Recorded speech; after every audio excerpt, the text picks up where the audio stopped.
And you've also been consistently a top performer. So what traits and skills do you see in top performers and leaders consistently that you want to communicate to the audience?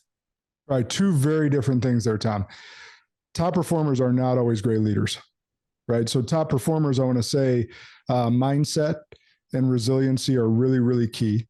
And just in a lot of those top performers tend to not even hear the word no, or no doesn't affect them emotionally at the core level. I see that consistently in top performers, almost as like they're on the spectrum a little bit, the point where like it's unemotional. Yeah. And I don't say that in jest by any means, because I know you work with a lot of professionals that listen to this. So I'm saying seriously, like no does not affect certain top performers, like emotionally whatsoever. Whereas other people, it deeply affects them, and all of a sudden they're paralyzed and don't act. So I see that as top performers, whereas they just continually move forward regardless of the adversity. Regardless of how many no's they get, they know it's just going to lead to the next yes. Now, on the leadership side, they really get a lot of joy in seeing others succeed over themselves succeed. Sometimes those top performers can't move to the leadership side because jealousy and envy will creep in if they're leading someone that's even close to competing with them. So when I was appointing leaders, or when I was bringing leaders up in my firm, I was making sure that they saw pride and joy in coaching others, even if they're competing with them, versus jealousy and envy. Because if I saw even a little bit of jealousy and envy, I knew that they were not going to be a good leader in the firm. I got to keep them in the performer route, because that would breed a negative or cancerous type culture. If I appointed that person to a leader, because they're just going to try and keep a person down instead of lifting them up. Leaders are always lifting others up. They don't care if that person supersedes them production wise, or makes more money than them, or whatever it may be, or has more accolades, whatever the practice or business they're running. They don't care. They see joy, and they get proud of that person, because they're like, I played a tiny role in helping that person change their life, take on this, win that accolade, whatever it may be. I just played a little part in that. And that's where a leader really gets their juice from, is seeing others just flourish. Yeah. Awesome, man. That is such good stuff. And I love what you're saying about resiliency and being able to not tie that emotional value to no, and being able to handle no. I think that's something a lot of people need help with. And it's funny, when I was in sales, this is a million years ago, but when I was in sales, there was a guy who he crushed it. I mean, he was so good. And one time I asked him, I said, what's your secret? What's your secret sauce? And I swear, Josh, without even blinking an eye, he goes, I'm a robot. And I said, what? I said, what does that even mean? What do you mean by that? And he said, I just go. I don't think. And I tie no emotional value to what anybody says or does. I'm a robot. I know that there's a certain amount of activity I have to do every day. I know what my job is, and I know what my goals are. So I'm not going to get offended if someone says no. I'm not going to get offended if I have a bad day, or if someone doesn't get back to me, or whatever. I take all the emotion out of it, and I'm just a robot. And That's I was exactly like, wow, that. geez. Yep. And others on the emotional side can't even fathom being able to think like that. Yeah. Yeah. And that's what makes them unique and special, is that they're like, no, I understand. Like if I got to reach out to 40 people today to get 5 people to say yes to me, or 1 person to say yes to me, like it's just a numbers game. Yeah. So they don't even think about the emotional attachment to it, because they're just focused on the number. Exactly. Perfect. So listen, what advice would you give to folks that are out there right now that are looking to stand out? They want to get to that next level in your career. What advice do you have for those guys? So I think the easy thing is to work as hard as possible, right? But I think that's just the qualifier, right? Everyone's just got to work hard in general if you want to level up in any area of life. So that's the easy low-hanging fruit. But if you're not willing to do that, like we're not even getting to the starting line. Mm-hmm. So I just want to mention that, like, you got to be able to work hard and willing to work hard and go that extra mile. But you know what I think is the biggest thing is actually being reliable, being on time, saying yes to things that you don't necessarily want to, but you're saying yes to them just because it's an opportunity for either growth or for your boss to see you in a different light, or something that's not in your wheelhouse where like you're just going to learn. You're like, it's interesting. I was working with this one business owner who runs a media company that has much of magazines and online stuff. And the last person he hired is someone that interned for me. And he was telling me the story, and he goes, and the guy goes, without revealing any names, he's like, all right, you're hired. You interviewed well. I'm impressed. Go make yourself useful. and the young guy was like, wait, what? He's like, go figure it out. Make yourself useful.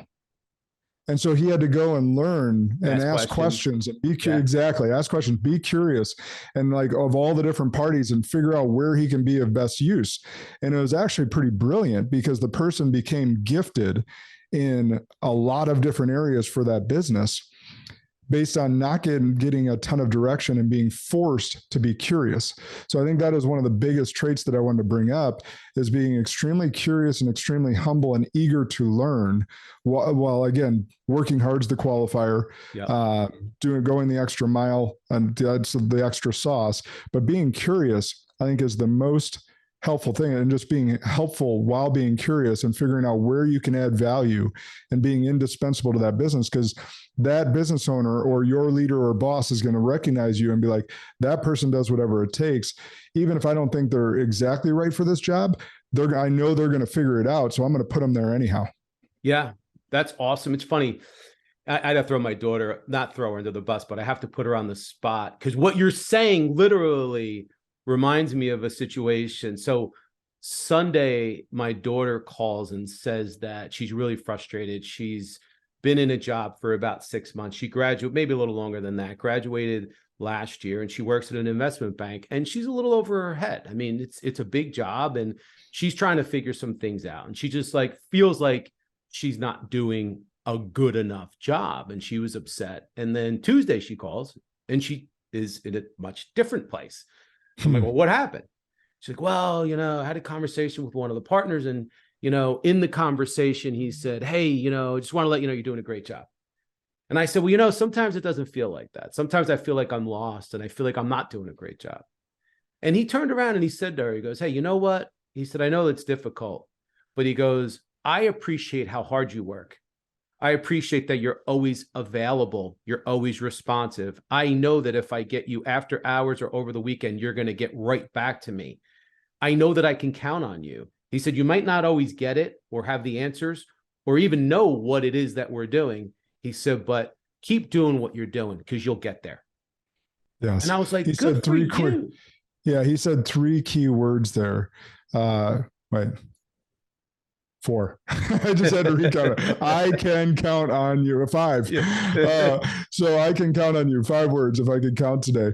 So that's what he said there. And like that boosts her like esteem. Yeah. Right. But being reliable to anyone is like, for a business owner, all you're looking for is people that you can count on. Yeah.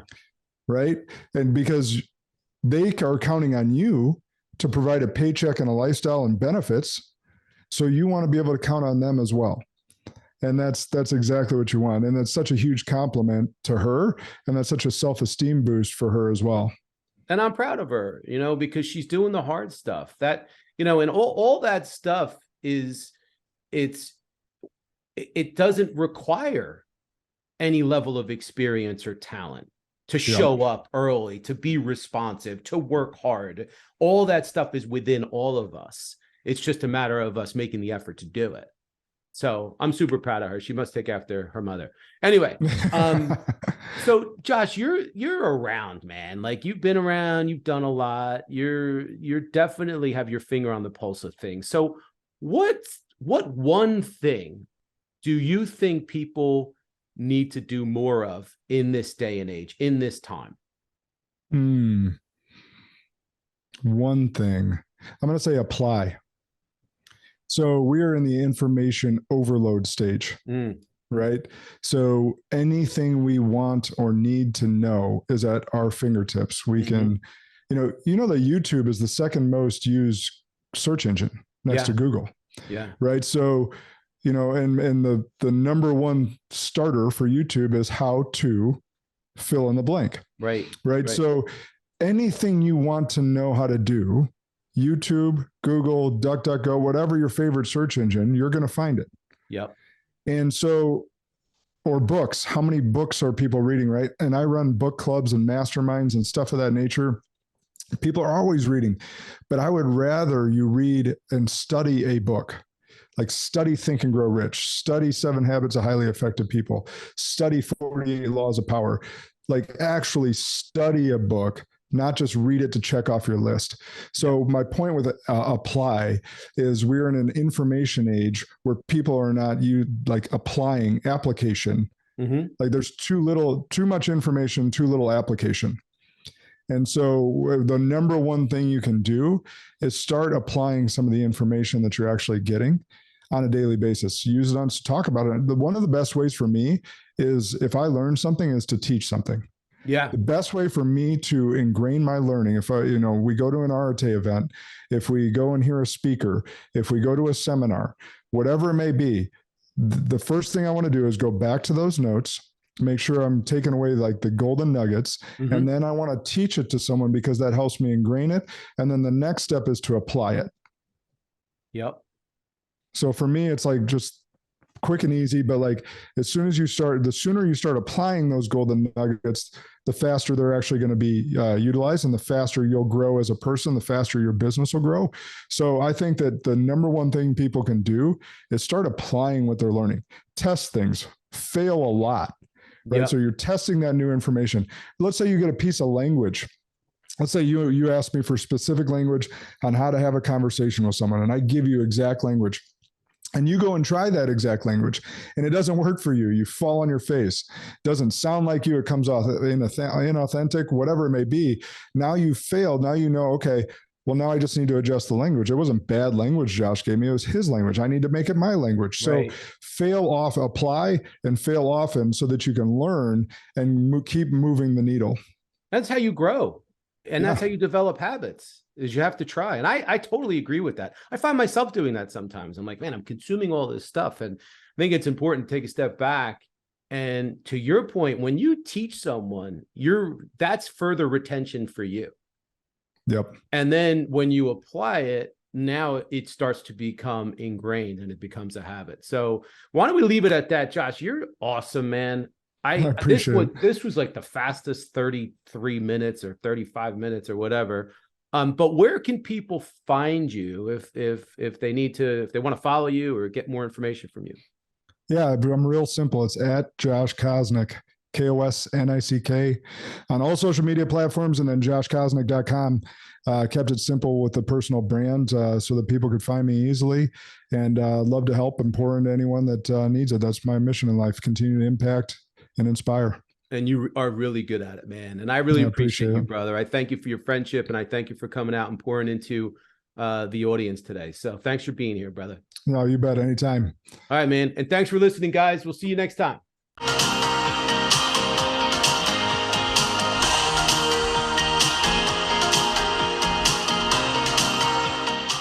Thank you so much for listening to the show. If you've enjoyed it, please subscribe so that you don't miss episodes in the future, and feel free to leave a rating or a review or a comment. Thanks again, and I look forward to seeing you again soon.